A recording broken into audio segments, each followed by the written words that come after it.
I found that everything on the market was really telling women to change themselves in order to trap a man. And I was surrounded by these women, also myself, that kept getting asked the question, do you have a boyfriend? Are you seeing someone? And you'd scratch your head and think, well, I'm dating multiple men, I've got a friends with benefits, I'm having a love affair. But then you received this pity when you said you were single.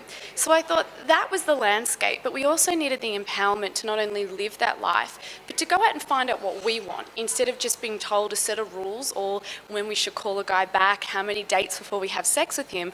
Really, it's about what does the individual want, regardless of everything in society that tells her that she should want. Do you think that people have lost the art of, meeting others? Because with internet dating, we've become a much more unsociable society? Well, I think it's the new version of being social, and we nearly need to see this online world as the new in the flesh world. But I think we need to encourage people also about interpersonal skills, because internet and app dating is a great way to get back in the market, to gain your confidence, because you can date lots of people.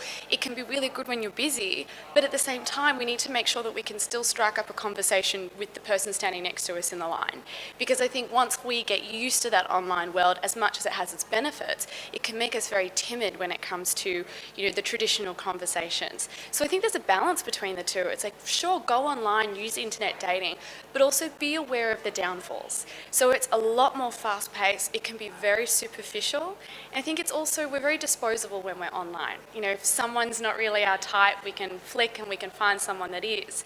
So if you are the type of person that really believes in deep valued connections, yes, you can find it online, but you need to be aware that you're going to deal with a lot of superficiality, a lot of that disposable attitude, maybe before you find a few people that you really click with. The 2015 female compared to the 2000 female, what do you think are the differences? I think she's a lot stronger. She's a lot more sexually empowered, and she's really getting that encouragement to go out and work out what she wants, which was why I wrote the book. There's a lot of women thinking that they want to start experimenting with different things, but they need a little bit more encouragement to go and do it. But I also think that the modern female now is kind of struggling with this whole idea of being strong, but also being vulnerable, because some people see vulnerability as weak. I actually think it's a strength to be vulnerable with somebody. So I think the 2015 woman needs to remember that when she is going on a date with a guy, it's okay to let your guard down a little bit. As long as you still protect yourself and you have the confidence to make sure you're treated right, it's really special to be able to let someone in and show them a piece of who you are, and that is the strength. That's not a weakness at all. That's a mentality that we really need to have. Why should we care so much about what everyone else thinks about us? But I think also when you look these days at the dating landscape, it's recycled dating. We're all dating each other's friends, ex-boyfriends, brothers, friends, all like that. So we are a little bit more mindful of the fact that our dating behaviours could come back to bite us in the ass. So I think that's more to remember when you're ending a situation with somebody, is try and be as respectful as you can, because you never know when that person's opinion actually may matter with a new partner or somebody that you're really interested in. What's one piece of advice you would give to a male, maybe approaching a woman? I think the old-fashioned dating etiquette is something guys aren't doing enough. So I think they need to find that balance between not being a sexual predator, because a lot of women, if a guy just goes up and approaches them, they kind of go, ooh, hang on a minute, what's he doing here?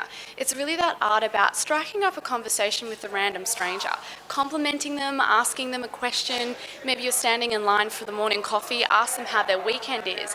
If someone's interested, you'll receive that back. They might smile, they might flirt, they might engage in conversation. Then that's where you can push a little bit further and maybe ask for their number or ask to catch up with them over a coffee or something casual.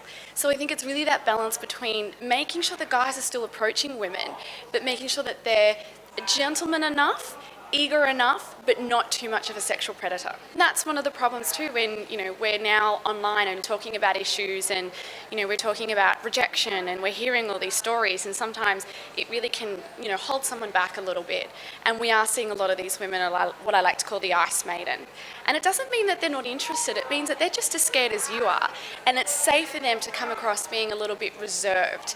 So it's kind of interesting, because men and women are both fearful of rejection, yet we're kind of pointing the finger at each other as to who's to blame for all the dating dilemmas. Maybe we're not so different when it comes to our dating issues. Yeah, the Venus and Mars theory sort of has a bit of... But I don't think, in our dating wants, we're not so different. And that's the interesting thing about the book that I'm finding is there's a lot of men who are picking it up.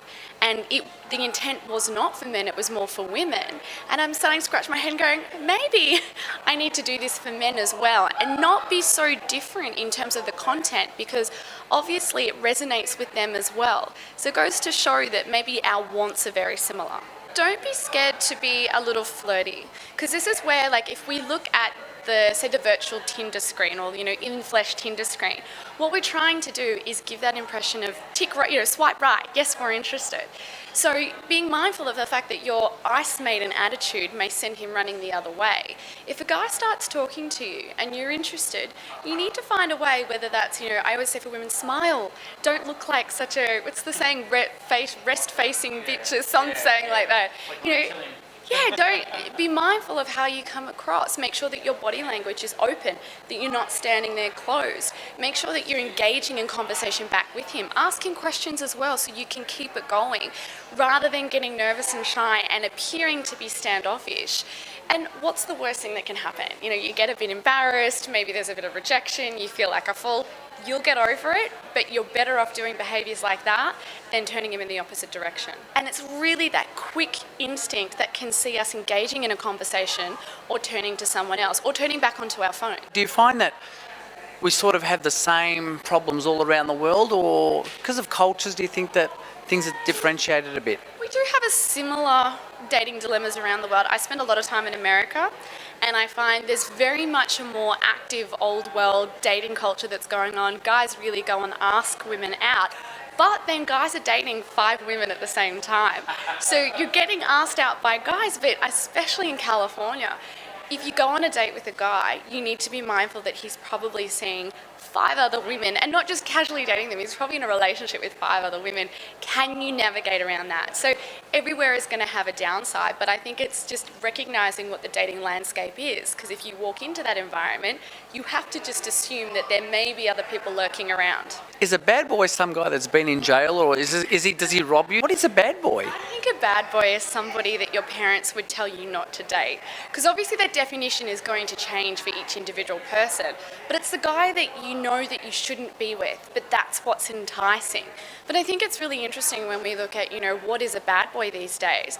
To me, Mr. Insecure is the more dangerous one. So then we're seeing this rise of men who are very insecure, but their behaviours are coming out as very abusive, whether that's physical or whether that's emotional abuse. And I really encourage women and think we need to be looking at a younger audience now to teaching, not only helping men, but also teaching women what are the warning signs. A bad boy used to be the guy that drove the wrong car, maybe a motorbike, had a few tattoos. To me, he's fine, he's a bit of fun. It's the Mr. Insecure that we need to be a little bit more careful, because that's what's going to see us getting into relationships that are toxic or even abusive. Brisbane men are the best men to date. Please, now you've compared them to Sydney men. Yeah, I've never dated Melbourne guys, so I can't compare them to Melbourne guys, but I do like a Brizzy boy. I think there's a real attitude that's a bit more laid back, very blokey bloke, quite masculine, but there's still that friendly nature.